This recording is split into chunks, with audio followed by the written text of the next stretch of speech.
23 ستمبر 1933 کو سعودی کنگ عبدالعزیز نے ریاض، الحصہ، نجد اور حجاز کے ایریز کو اپنی کنگڈم میں یونیفائیڈ کرتے ہوئے اپنے بادشاہ ہونے کا اناؤنس کیا۔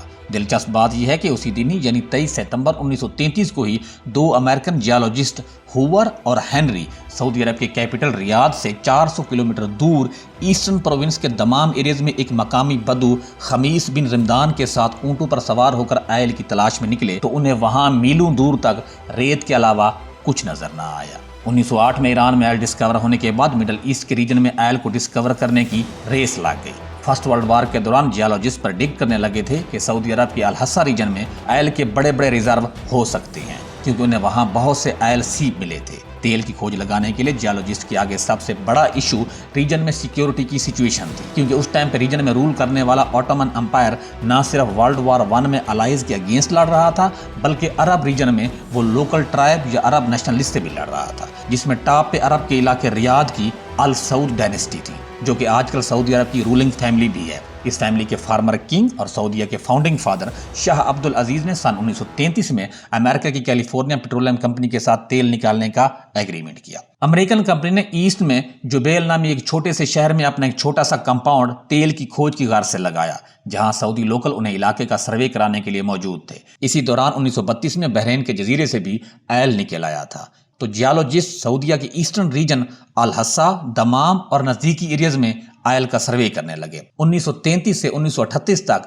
یہ جیولوجسٹ سروے کرنے، ممکنہ جگہوں پر ڈرلز کرنے اور آئل کے کنویں کھودنے میں بزی رہے، لیکن انہیں تیل نہ ملا۔ سن 1938 میں جب کیلیفورنیا پیٹرولیم کمپنی کے ایکسپرٹس مایوس ہو کر سعودیہ سے واپس جانے کا سوچ رہے تھے تو مارچ 1938 کی صبح اچانک جبل دہران کے کنویں نمبر 7 سے، جو کہ 1440 میٹر گہرا ڈرل کیا گیا تھا، سے سعودی خزانہ ابل پڑا۔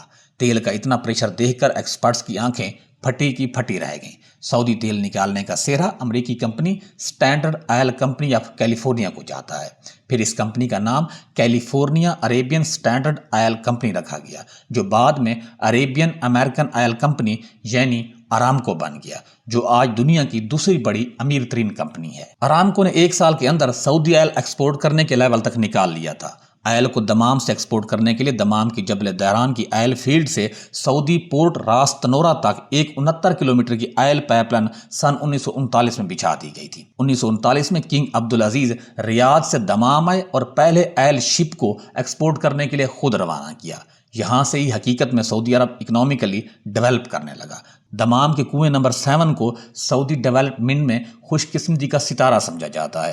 یہ کنواں اگلے 45 سال تک مسلسل تیل اگلتا رہا۔ اس کنویں سے روزانہ 1600 بیرل آئل نکلتا رہا اور ٹوٹل تقریباً 32 ملین بیرل آئل اسی ایک کنویں نے پروڈیوس کیا تھا۔ سعودی عرب کے آئل پروڈیوس کرنے والی فیلڈ اس کے ایسٹرن ایریا، جو کہ ریلیجیسلی شیعہ ڈومینیٹڈ ایریا ہے، میں لوکیٹ کرتی ہیں۔ ان میں گہوار آئل فیلڈ، جو کہ سعودیہ کی سب سے بڑی آئل فیلڈ ہے، سے سعودیہ کا ٹوٹل آئل میں سے ہاف آئل صرف یہی ایک فیلڈ مطلب 3 سے 8 ملین بیرل آئل پروڈیوس کر رہی ہے۔ اس کے علاوہ ارامکو کے مطابق سعودیہ کی مین آئل فیلڈز زلوف، صفانیہ، مانیفا، خرسانیہ، قطیف، ابقیق، خریس، گہوار، ہراد، شیبہ اور نویم بہت امپورٹنٹ ہیں۔ آئل کو ایکسپورٹ کرنے کے لیے سعودی عرب میں پائپ لائنیں آئل فیلڈ سے پورٹس تک بچھائی جانے لگی، چونکہ دمام کا ایریا پرشین گلف کے ساحل پہ تھا اور پرشین گلف ٹریڈ کے لیے اتنا ایکٹیو نہیں تھا۔ اس لیے سعودیوں نے امریکیوں سے مل کر 3 مارچ 1947 کو 1200 کلومیٹر لمبی پائپ لائن دمام فیلڈ سے جورڈن اور پھر برٹش مینڈیٹ کے انڈر فلسطین کی حیفا پورٹ تک بنانی شروع کر دی۔ حیفا پورٹ اس ٹائم میڈیٹرینین سی کی ایک بزی پورٹ تھی، جہاں سے شپ پورے یورپ اور امریکہ کو جاتے۔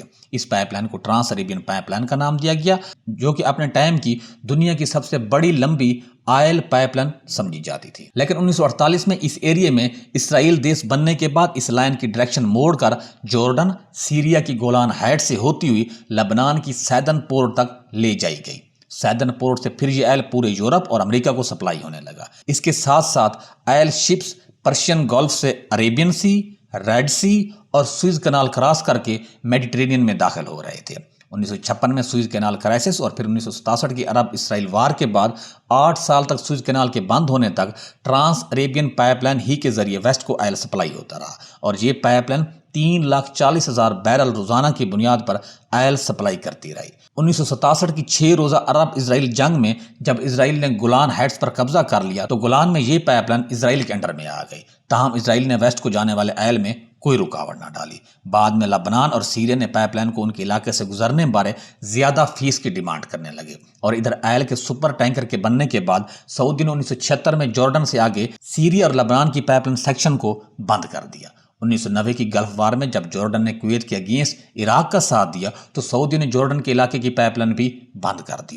اب یہ پائپ لائن کمپلیٹلی بند ہے، لیکن اس پائپ لائن سے سعودیوں نے اپنے دیش کے لیے ٹھیک ٹھاک پیسہ اکٹھا کیا۔ ٹرانس عریبین پائپ لائن بند ہونے پر اور پرشین گلف میں ایران کی طرف سے اسٹریٹ آف ہرمز میں بلاکیج کے خطرے کے پیش نظر سعودی عرب نے ایک اور pipe line east west crude oil pipe line, یا جسے پیٹرو لائن بھی کہا جاتا ہے، اپنے ایسٹرن پروونس جو کہ قطر اور بحرین کے قریب ہے وہاں سے سٹارٹ کی اور پھر اپنے ویسٹرن بارڈر ریڈ سی پر یمبو کی پورٹ پر لے آئے، اور پھر وہاں کے سی روٹ سے اپنا آئل پورے ورلڈ کو ایکسپورٹ کر رہے ہیں۔ اصل میں یہ ٹوئن پائپ لائنز ہیں، ایک میں کروڈ آئل جبکہ دوسری میں نیچرل گیس سپلائی کی جاتی ہے۔ تیل ایکسپورٹ کرنے والے کنٹریز کی آرگنائزیشن اوپیک کے مطابق اس کے ممبران کنٹریز میں 2018 کے اینڈ تک کے نمبر کے مطابق سب سے زیادہ کروڈ آئل کے ذخائر وینزویلا کے پاس ہیں، جبکہ دوسرا اور تیسرا نمبر بالترتیب سعودی عربیہ اور ایران کا ہے۔ وینزویلا کے پاس 302 بلین بیرل تیل کے ریزرو ہیں، جبکہ سعودی عربیہ کے پاس یہ ریزرو 267 بلین بیرل ہیں۔ ایران کے پاس 155 بلین بیرل کے ساتھ تیسرے اور عراق کے پاس 145 بلین بیرل کے ساتھ چوتھے نمبر پہ ہے۔ 1949 میں ارامکو روزانہ 5 لاکھ بیرل کروڈ آئل پیدا کرنے لگا تھا۔ 1958 میں ارامکو نے ایک کیلنڈر سال میں کروڈ آئل کی پیداوار 10 لاکھ بیرل سے زیادہ کر لی، اور اس طرح ارامکو کا سعودی عرب کی تیل پر کنٹرول بڑھتا رہا۔ بالآخر 1980 میں سعودی عرب نے فیصلہ کیا کہ امریکی کمپنیوں سے تیل کے سبھی ایسٹس خرید لیے جائیں، اور اسی طرح 1988 میں سعودی عربین آئل کمپنی یا سعودی ارامکو بن گئی۔ دنیا میں بڑھتی ہوئی انرجی کی ڈیمانڈ کی وجہ سے سعودی تیل اور سعودی کی اپنی امپورٹنس بڑھتی گئی۔ آئل نہ صرف سعودی اکانومی کا امپورٹنٹ ایلیمنٹ ہے بلکہ اس کی فارن پالیسی کا بھی ایک اہم کمپوننٹ سمجھا جاتا ہے۔ امریکہ، UK، یورپین دیش، China, India, Far East Asia region سب کے ساتھ سعودی کی ریلیشن کی امپورٹنس آئل پر ہوتی ہے۔ شاہ فیصل کے دور میں ہی 1972 میں پہلی مرتبہ سعودی عرب نے ارامکو کا 20% کنٹرول حاصل کر لیا۔ 1973 میں شاہ فیصل کی لیڈرشپ میں سعودی عرب نے ان ویسٹرن کنٹریز کو تیل سپلائی کرنے کا بائیکاٹ کیا جنہوں نے ایجپٹ اور سیریا کے خلاف جنگ میں اسرائیل کی حمایت کی تھی۔ سعودی عرب کا ایسا کرنا تھا کہ تیل کی قیمتوں میں یکا یک 4 گنا زیادہ اضافہ ہو گیا۔ 2016 کے statistical review of world energy کے مطابق سعودی عرب اب تک 94 ارب بیرل تیل فروخت کر چکا ہے، تاہم ان کے سرکاری ذرائع کے مطابق ان کے پاس اب بھی 260 سے 265 ارب بیرل تیل موجود ہے۔ اگر سعودی انفارمیشن درست ہے تو اس کا مطلب ہے کہ یا تو سعودی عرب نے تیل کے نئے ریزرو دریافت کیے ہیں یا پھر انہوں نے موجودہ ریزرو کا دوبارہ جائزہ لے کر انہیں تبدیل کر دیا ہے۔ ریزرو میں اضافے کا مطلب یہ ہو سکتا ہے کہ جن ٹھکانوں سے تیل ایکسپورٹ ہو رہا ہے وہیں اور تیل نکل آیا یا وہ کنویں پھر سے بھر گئے ہیں۔ ارامکو کے مطابق 2022 میں اس کمپنی نے $161 بلین نیٹ انکم اکٹھی کی تھی، جو کہ ایک ریکارڈ ہے، اور اس طرح یہ دنیا کی دوسری بڑی امیر ترین کمپنی بھی ہے۔ کراؤن پرنس محمد بن سلمان کا پلان ہے کہ سعودی عرب کی اکانومی کا انحصار تیل پر کم کر کے اسے وسیع بنیادوں پر پھیلایا جائے گا۔ اسے 2030 ویژن کہا جا رہا ہے، اور سعودی عرب میں اس پر تیزی سے کام ہو رہا ہے۔ آئل سے پہلے سعودی عرب کی اکانومی ریلیجیس ٹورزم پر بیس کرتی تھی۔ دنیا بھر سے مسلم مکہ مدینہ آتے تھے اور سعودی حکومتیں اپنا بجٹ بنا پاتی تھیں، لیکن تیل کے بعد اب سعودی بجٹ کا 92% حصہ آئل سے آتا ہے۔ سعودی عرب اپنے ملک بننے سے ہی تیل کی اکانومی پر ڈیپینڈ کرتا رہا ہے۔ اب دیکھنا یہ ہے کہ کیا 20 لاکھ اسکوائر کلومیٹر رقبے پر مشتمل یہ 3 کروڑ 30 لاکھ کی آبادی والا ملک، جس میں 70 لاکھ صرف کیپٹل ریاض میں رہتے ہیں، اپنی معاشیت کو تیل کے بغیر مضبوط بنا پائے گا؟ اور کیا سعودی عرب کے عوام اپنا رہن سہن ان لوگوں کی طرح کر پائیں گے جن کا تعلق تیل پر انحصار کے بغیر اکانومی والے ممالک سے ہے؟ لیکن ان سب کے لیے خطے میں پیس اور سٹیبلٹی بہت ضروری ہے، اور موجودہ حالات میں یہ مشکل دکھائی دیتا ہے۔ سعودی آئل کی ڈسکوری کے بعد سعودی عرب کی ڈیموگرافی بھی چینج ہو گئی ہے۔ آج دنیا بھر، خاص کر India, Pakistan, Bangladesh, Afghanistan, US، Middle East, Ethiopia وغیرہ سے لاکھوں لوگ سعودی عرب میں کام کر رہے ہیں۔ تاہم آئل کے ریزرو کے کم ہونے کی وجہ سے سعودی عرب اب دوسرے پروجیکٹس جیسا کہ نیوم سٹی بنا رہا ہے تاکہ آنے والے ٹائم میں اپنی اکانومی کو مزید ڈائیورسیفائی اور سٹرانگ کر سکے۔ آپ سے ریکویسٹ ہے کہ اگر آپ کسی اور ٹاپک پہ کچھ جاننا چاہتے ہیں تو پلیز کمنٹ باکس میں اپنی اوپینین ضرور دیجیے گا. Thank you.